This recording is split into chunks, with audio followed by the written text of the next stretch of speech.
Hello everyone, this is Defense Politics Asia and this is the Frontline Changes report for the past 24 hours for the 2nd of June. So as I mentioned in the Frontline Changes report yesterday, because yesterday was a big one, it was 70 over square kilometers. But like I said, that is not going to be like a norm. That's a bit too big for the current trending of the war.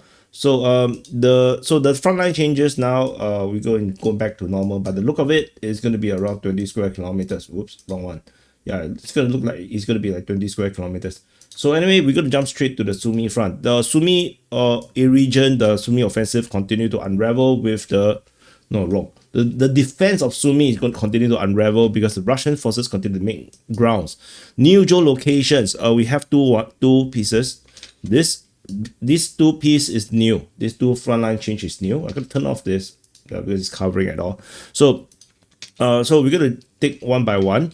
So over in the Andrievka, this region near Oleksievka, previously we have mapped that the Russian forces have advanced down Oleksievka. Now this new geolocation showing that the Russian forces is heading down another tree line, moving in the direction of Andrievka.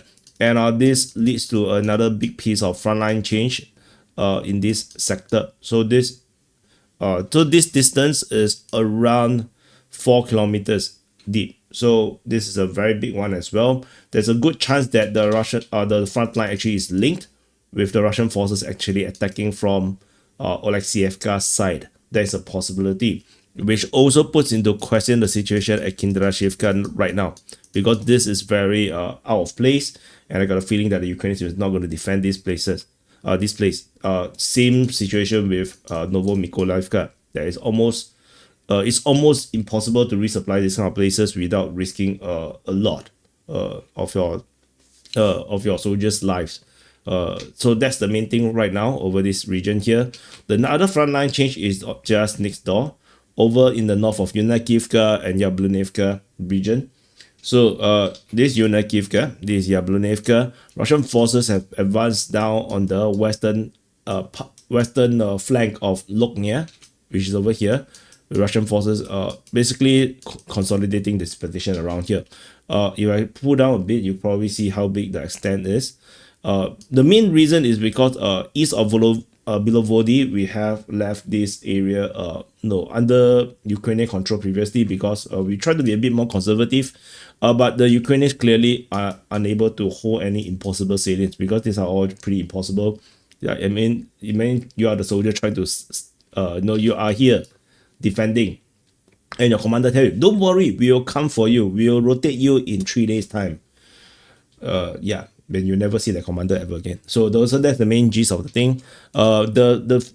The maximum distance is probably around 5 kilometers. That's the furthest, but most likely it's not that much. It's probably around 1.9 kilometers advance, coming just west of Loknia from this position, going down to the geolocation point.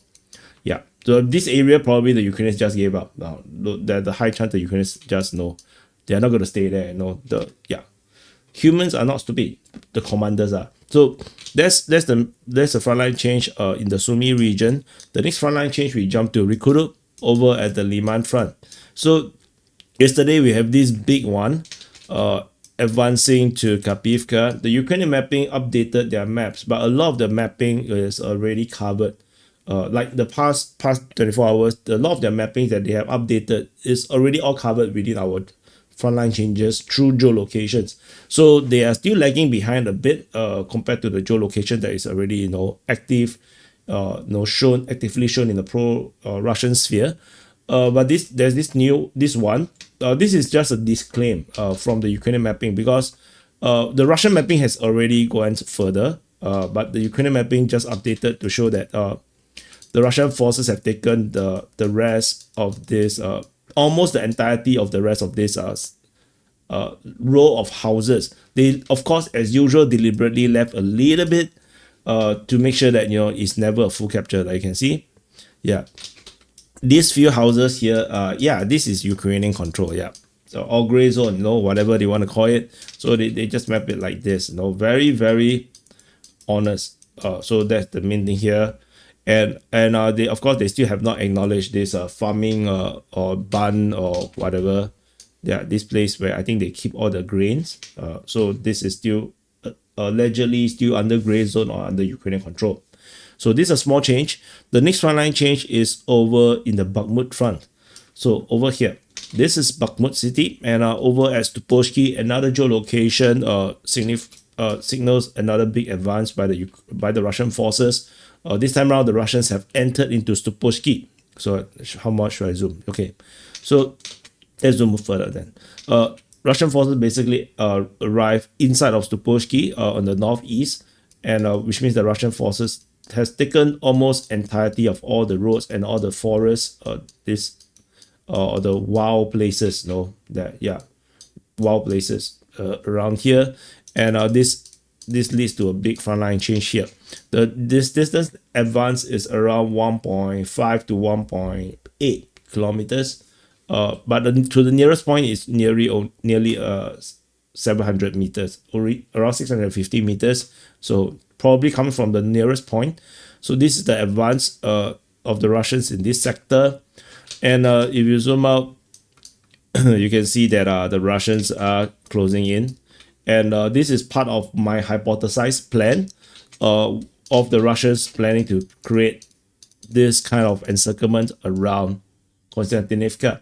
This is what the southern offensive is looking like to do. So now you're coming from the Stupochky, Pitechny side. And then we're going to have the other one coming from the south.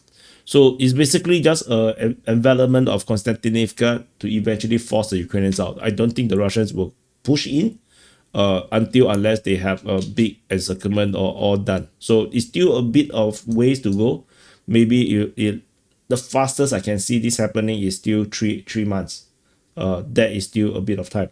And I think it's the fastest. But of course, I can be wrong because the Ukrainians have been abandoning positions so far. And the last frontline change, there's one last one, is over at Odradny, over at the Komar front. This is Komar. Over in the east of Komar, at the north of Odradny, there's a geolocation on an entirely new position. And this confirmed some Russian capture along the highway, and also invalidated a huge chunk of Ukrainian mapping in this region here. And of course, this calculation does overlap, right? Because we have already calculated these areas as Russian claims. So that's why I say the numbers I show is just for entertainment purposes. Do not take it overly seriously. So this advance coming from the settlement of Odradny is around 800 meters. So that's it for this. So let's do some calculation of what it all means. It means Ukraine is winning. So as usual, the Ukraine always win.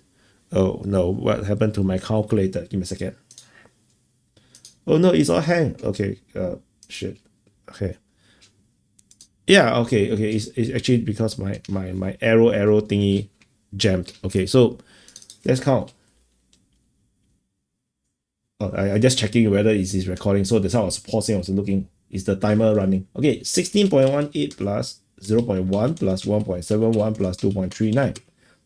And yeah, my estimation is correct. So the total area captured indeed is 20.38 square kilometers, still at the 20 square kilometers range. So we can we can be like 90% confident that 20 square kilometers is the norm now. This is a new norm. So anyway, thank you for watching.